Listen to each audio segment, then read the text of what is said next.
तर हे 4 ते 5 दिवसाचं छोटंसं सापाचं पिल्लू आहे, म्हणजे नागाचं पिल्लू आहे. आणि असे साप बाईट करतात कारण ते छोटे असल्यामुळे सारखं सतत अटॅक करण्याच्या पोझिशनमध्ये असतात. आणि त्यामुळे आणि ह्याच्यामध्ये सुद्धा दात असतात, विषाचे दात असतात. आणि तो तितक्याच तीव्रतेनं चावायला पण येणार आणि तेवढ्याच तीव्रतेनं त्याच्यामध्ये सुद्धा विष असते, त्यामुळे ते आपल्या शरीरात सुद्धा जाणार.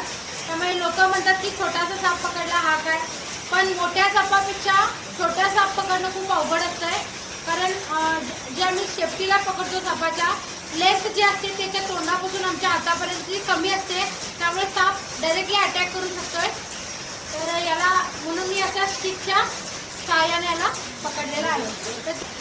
व्हिडिओ आवडल्यास जरूर लाईक करा, शेअर करा, कमेंट करा कसा वाटला व्हिडिओ. स्नेक सेवर शिवानी जो माझा यूट्यूब चॅनल आहे सबस्क्राईब केला तर प्लीज सबस्क्राईब करा.